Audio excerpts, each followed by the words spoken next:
Ba't nasa'yo yan? May nag-text sa'yo. Sino to? 7 taong gulang pa lamang si Mary Grace nang mangbabae ang kanyang ama. Sa mura niyang isipan, ang maawa para sa kanyang ina ang tangi niyang nagawa. Bilang isang anak kasi, masakit, di ba? Pag ako nag-asawa, sabi ko ayaw kong matulad yung ganito. Nang siya'y maging 13 anyos, nakilala niya si Rodolfo. Bagamat 7 taon ang tanda ng lalaki sa kanya, hindi naging hadlang ang edad sa kanilang pagkakaibigan. Hindi ko pa man siya boyfriend, hindi ko pa siya halos ganun ka close, pero tumutulong siya sa pamilya namin. Dahil sa paulit-ulit na pambababae ng ama at hirap ng buhay, sumama si Grace kay Rodolfo kahit pa 14 anyos lamang siya.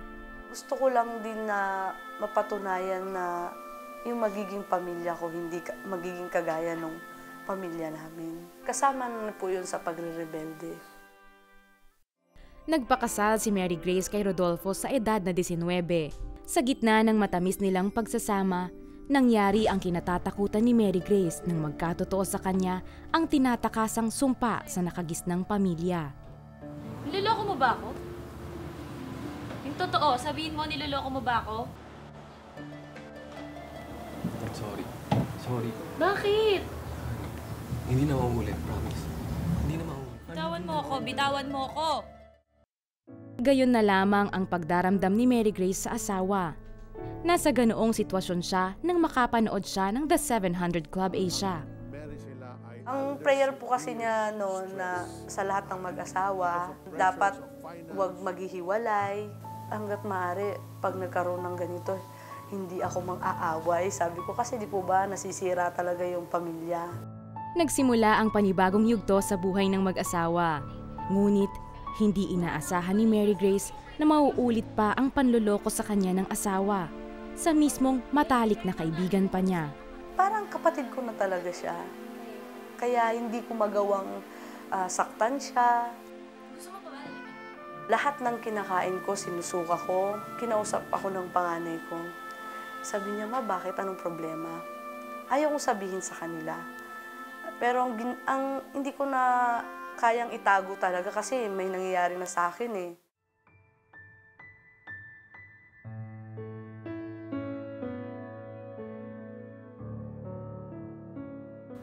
Hanggang sa Pinapipili ko siya.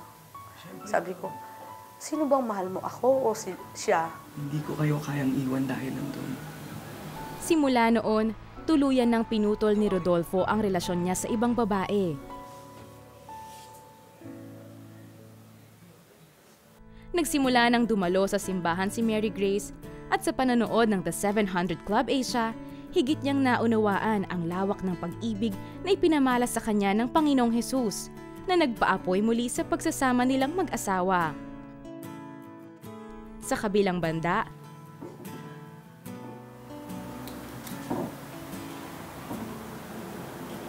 Happy birthday.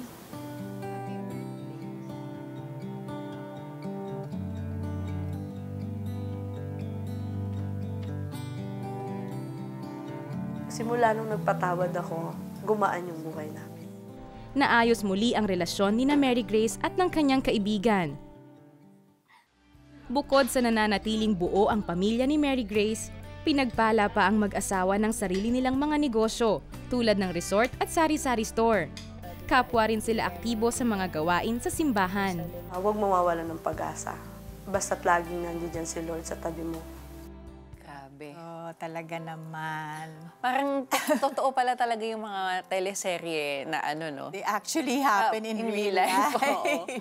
Oo. Pero dito kay Mary Grace, no, you could really see na her words, you know, talagang may weight talaga yung mga sinasabi natin or sinusumpa natin. And Yes, you know, and actually, we've heard a lot of stories talaga about children who resent their parents, nagbibitaw sila ng salita, kagaya nung sinabi ni Mary Grace na hindi ako mag-aasawa kagaya ng tatay ko or ng nanay ko. Pero kadalasan po, ang napapangasawa nila ay mismong katulad nung parent na kinamumuhian nila. Bakit ba ganun, Miss Felici?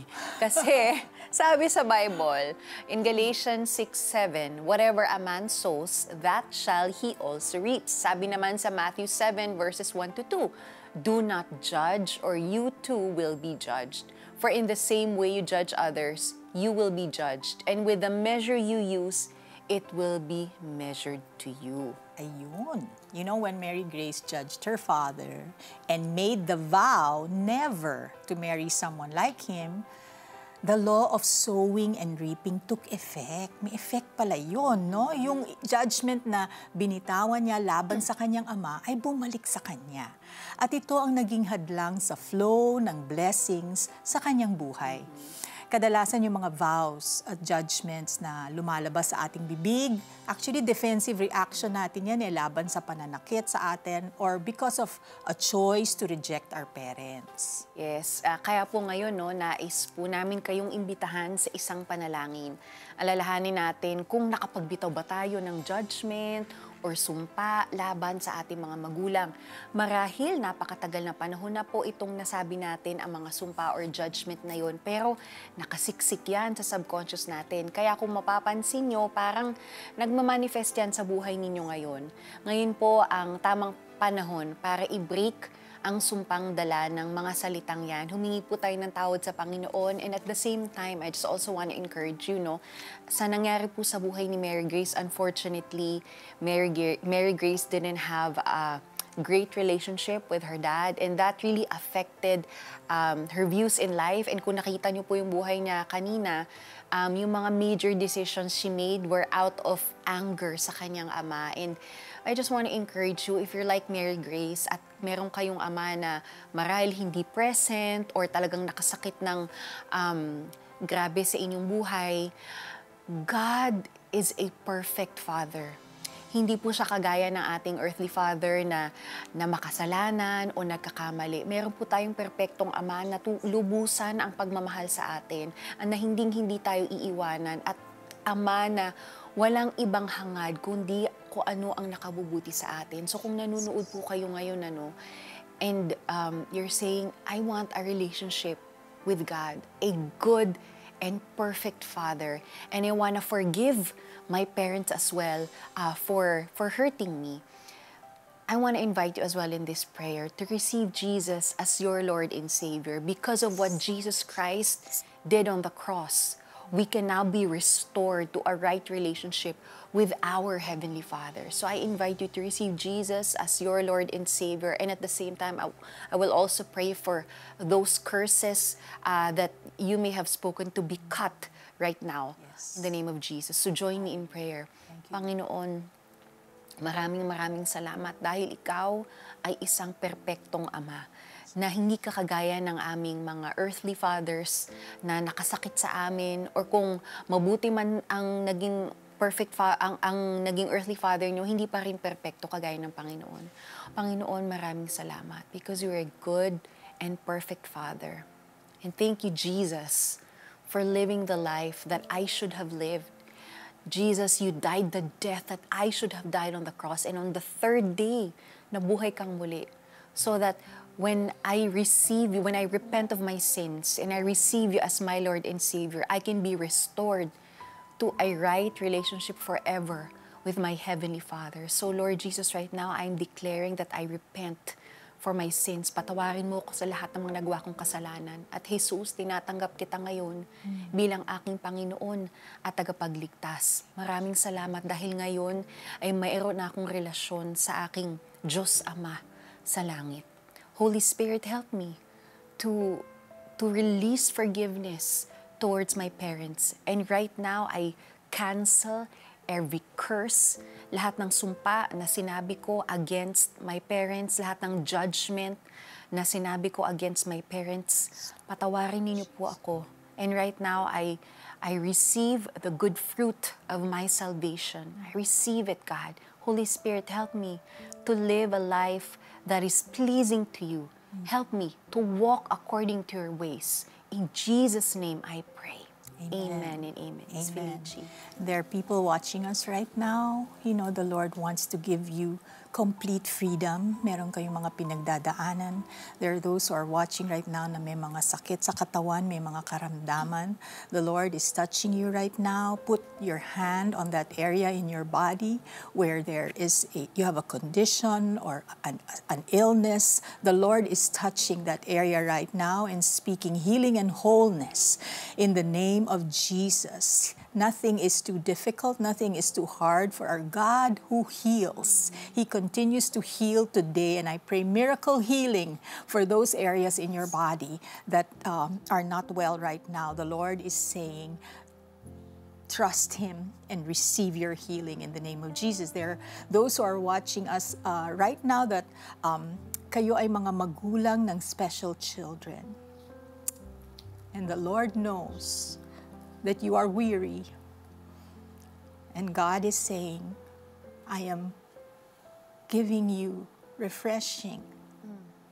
Receive my strength. Receive my hope. Receive the promise that I have a plan for your family, for your children. Receive this truth that I love your children more than you could ever love them. And so God is just pouring hope, endless hope into your heart right now. And receive it. Receive that strengthening hope in the name of Jesus. Thank you, Father. Thank you, Lord. Nagnalangin si Peter Kairos at ako'y sumunod. Naramdaman ko na tuloy-tuloy ang pag-recover ko. Doon ko naranasan yung kapangyarihan ng Diyos. Wala kaming pera pero naitayo namin yung farm na ito. Nag-restore sa akin, finances, trabaho, lahat po yan galing sa Panginoon. Tulad ba nila ay sinagot din ng Panginoong Jesus ang iyong panalangin? We want to hear it from you. Please text answered prayer and share your story with us. Send it to 0998 590-0620.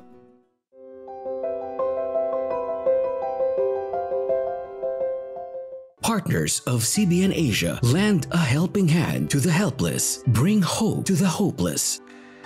You too can transform countless lives with your donation of 1,000 pesos. Plus, you will receive exclusive streaming access to Facing Your Giants of Kata Inocencio. I found inspiration in the example of David, who faced the giant Goliath with just 5 small pebbles, but with great faith in a great God. Become a CBN Asia partner today. Reach more, bless more, anywhere you are. Donate to CBN Asia using your GCash app. There are 2 ways to send your donation after you log in. Simply tap Send, then tap Send via QR. Scan the QR code. Enter the amount of your donation. Click Next, then tap Pay. Or you can tap the bills icon, then tap Others. Scroll down and tap CBN Asia. Enter the amount of your donation. Enter your 11-digit mobile number. Type your name in the account name. Then type your email address. Tap Next. Review the details, then tap Confirm. G. Give and be a blessing. To learn more ways on how to donate, please visit www.cbnasia.org/give.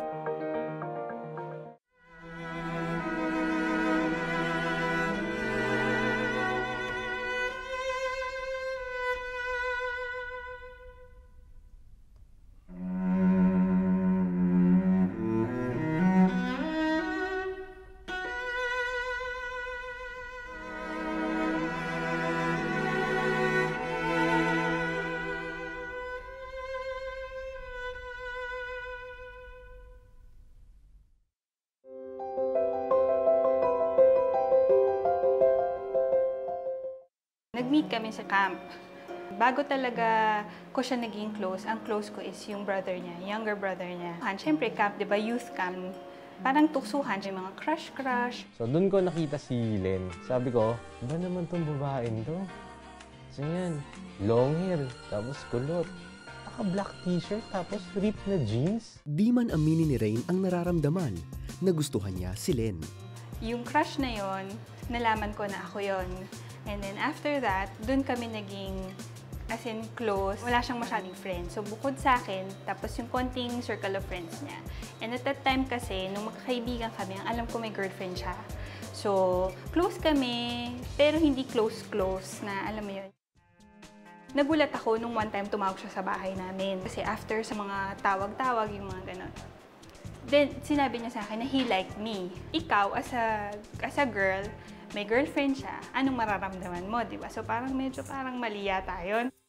Dahil consistent nga siya dun sa pagsasabi ng I like you, yung mga ganyan-ganyan. Ayoko muna, kasi yun sa mga past relationships ko, hindi tumatagal. Parang natakot na ako na ito bang tao na to ay seseryosohin ako. Lumipas ang panahon, patuloy pa rin ang pagkakaibigan ni Rain at Len. Nag-break na sila ng girlfriend niya. So parang dun ko lang inopen yung possibility na at kinonsider na pwedeng maging kaming dalawa. Lumipas ang 1 taon. Almost a year na friendship, ganyan. So naging kami officially. 2002. Siya nga yung first serious boyfriend ko. I gave all my trust sa kanya. Lahat pwede kong ibigay or gawin, from holding hands to kiss, and then to hug, magiging isang anino na lang kayong dalawa. And then eventually, you can get into premarital sex. Many times we tried, sige, stop na tayo, ganyan-ganyan. Kasi nga, alam namin pareho na hindi na siya tama. Dahil sa mga pangyayaring iyon, hindi maiwasan ni Len ang magtanong kay Rain. I asked him, since siya dapat yung magpo-propose, di ba? 2004, pwede ba tayong pwede bang i-consider natin yung year na yun? Noong 2007, yun na yung shaking ng relationship namin. Dahil nakita ni Len na di na tama ang kanilang relasyon, hiniwalayan niya si Rain. Because I love the Lord, gusto ko, yung i-offer ko sa kanya is matatanggap niya. So, yun na, sabi ko, yun na yung time na I have to stop. Gusto kong mabalik yung respeto ko sa sarili ko. Lord, ikaw nang bahala sa akin. Kasi alam ko, Lord, na tama yung ginawa ko. Alam ko na conviction mo na to sa heart ko. At ito lang yung way for us to stop the sin. Sa paglipas ng panahon, unti-unting naghilom ang sugat sa kanyang puso. Nagkaroon na din siya ng kapayapaan sa buhay. Hindi na ako nag-expect na magkakabalikan kami. And then one time, naka-receive ako ng call. Tapos nagulat ako pag hello, tapos hello, Len. Parang alam ko yung boses na yun, pero parang hindi ako masyadong sure. So, tapos yun, tapos siya pala yun. Nagsasorry siya sa mga nangyari, sa mga hindi nagawang tama. Dahil sa pangyayaring iyon, muling naayos ang kanilang relasyon. At di nagtagal, sila ay nagdesisyong magpakasal. Yung experience namin na yun na pinagdaanan namin, masakit siya, pero fulfilling siya. Kasi nung nagpakasal na kami, talagang iba pa rin kapag, yun nga, yung parang pag tinama mo, yung mga kailangan mong itama. Praise God, no? Talagang He redeems, diba? Yes, that's what He does. And siguro lang nga, talagang this situation is so common nowadays, you know. And I think it's more of, it's actually very connected to our relationship with God, diba? Yeah. Kung alam mo na ang gusto ng Panginoon is to protect you, and to give you the best, diba? And you trust Him, you will avoid it. Yeah. And you actually take active steps not to, parang meron kang 5 steps ahead ka na hindi ka, may boundaries ka talaga. You will not find yourself in that situation. Oo, na parang, ito na tayo, nasa madilim na tayo na lugar. Pero yun nga, Miss Felice, like what you said, no, it's really common nowadays, and na hindi na nako-consider talaga ng couples ngayon na to wait until they get married to engage in this gift of God, which is sex, right? So, I wanna ask you, why is it so important ba to wait to get married and, enjoy this gift of God in the context of marriage? Yes. That your line, no, in the context of marriage. Kasi yun ang plan ni God, diba? So therefore, if that's God's plan, then He has something wonderful and beautiful reserved. And it's worth the wait, you know. And so, I heard this from someone before. Everyone that you meet, everyone that you engage with, have a relationship with, is someone's future spouse. So knowing that, diba, careful, you know, you respect that person because you don't know naman kung siya yung talagang, kayo talaga eh, diba? I mean, you would want that for your future partner na may respeto sa kanya, diba? So, aside from the fact that really God knows much better than we do, you know, we really don't know and control the consequences when we don't wait. Ang daming pwedeng mangyari, diba? And I just want to share this, no? 3 things will happen for you to fall. A place, time, and a partner. Tanggalin mo lang yung isa doon, hindi ka magkakasala. So that's what you're saying. Be several steps ahead. If you know na yung tatlong yon will be present, ay, tanggalin mo na isa. Sorry, I don't have time. Or, di ba? Or, can I bring a friend? Or, you know, so... Hindi ka naman kasi magigising bigla na, ay, hindi namin sinasadya. Hindi eh. Nag-make ka ng 5, 6, 10 choices to get there eh. So, gusto ko yung sinabi mo is no? Okay, kung kayo ay dumaan din sa sitwasyong pinagdaanan ni Len at ng kanyang nobyo, at kayo ay nakakaramdam ng guilt, ay maaari ninyong itong isuko sa Panginoon. You know, God is just waiting. You know, He is a God of second chances. Kung kayo man ay nag-commit ng premarital sex, ang mahalaga ay humingi kayo ng tawad sa Panginoon. Remember, there's no sin that He cannot forgive. At tumigil na kayo sa maling gawain na yan kasi we really don't know what the consequences will be.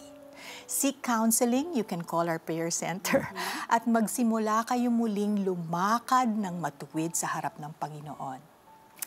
Magbabalik ang The 700 Club Asia pagkatapos ng ilang paalala.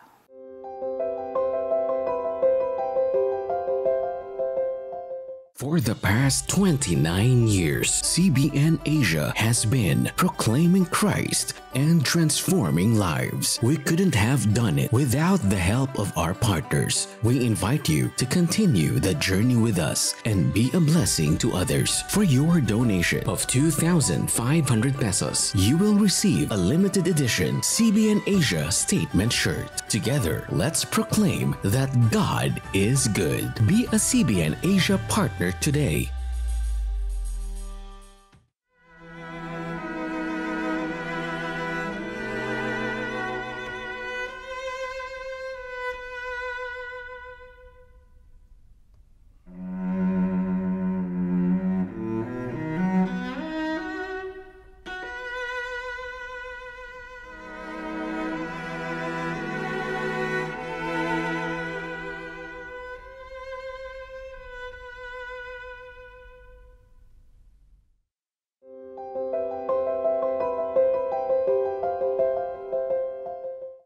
When I was 2 years old, namatay yung dad ko. So, lumaki ko with my sister, tapos yung mama ko. Lumaki kong walang father figure.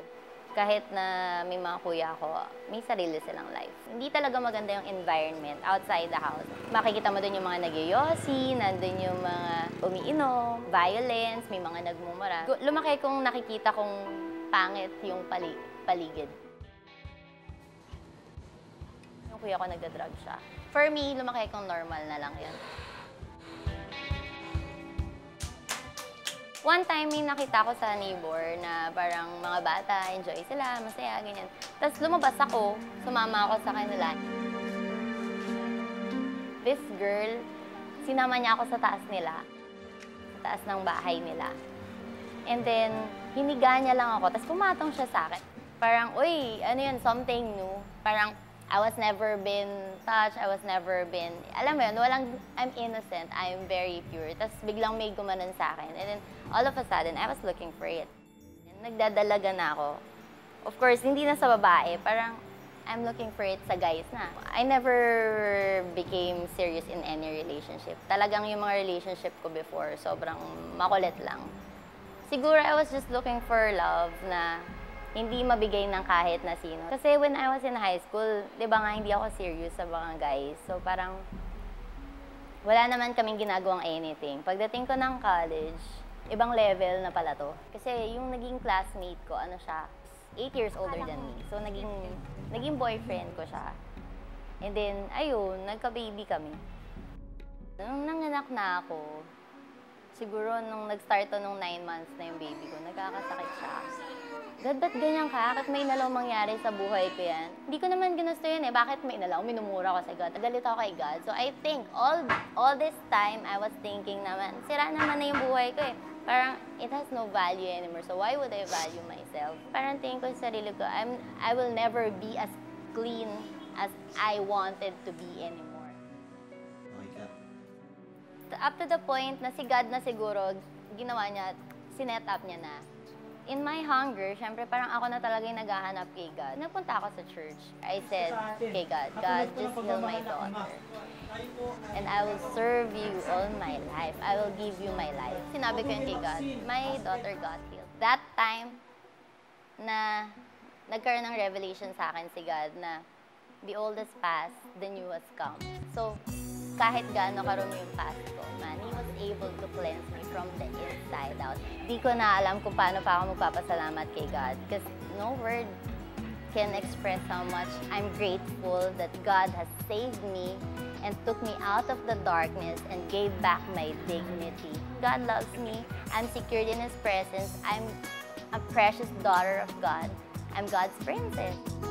Grabe, no, Miss Felici, yung redemption ni God. Sometimes kasi we think, oh, I've blown it na. Wala nang magagawa si God para sa akin kasi ganito nakadumi yung buhay ko. Pero I remember this line from a movie. Sabi niya doon sa asawa niya, don't be so arrogant to think that God cannot change your life even right now. So sometimes you have to be reminded, though, there's nothing we can do to really blow it, that God cannot step in our situation and you know, when we let Him, talagang magbago yung buhay natin. Yes, because He promises that if we confess our sins, He is faithful and just to forgive us and to cleanse us, not from just one, but all unrighteousness. Diba? It's so crucial, you know, to address the impact of a father's absence in a daughter's life. Nakita natin yan sa mga kwento, no? For it can shape her relationship with God and also all the men she encounters. Totoo po yan. And kapag absent ang tatay sa kanyang anak, whether physically or emotionally, like nandyan may tatay pero walang relasyon sa anak niya, it's really like a missing piece in a daughter's life puzzle. Maaring mag-struggle siya sa relasyon niya mismo sa kanyang ama at bit-bit niya parati yung parang tinatawag na fear of abandonment. But you know what? Praise God. Because we have our Heavenly Father to whom we can turn to. At ang pangako niya sa atin sa Hebrews 13 verse 5, I will never leave you nor forsake you. Beautiful promise. God the Father is the ultimate source of love and security. Allow Him to be your daddy. May God bless you and keep you, and may He make His face shine upon you and give you peace. Bye! Ngayong Webes, amang nagkaroon ng COVID-19, may natuklasan sa pagkakasakit. Ano kaya ito? nawala ng trabaho ang asawa, kaya ipon nila halos maubos na. Paano na ang kinabukasan ng kanilang mga anak? 17 years old lamang si Joel nang namatay ang ama. Saan siya hahanap ng gabay at pagmamahal? Lahat ng yan dito lang sa The 700 Club Asia. Huwebes, alas 12 ng gabi sa GMA.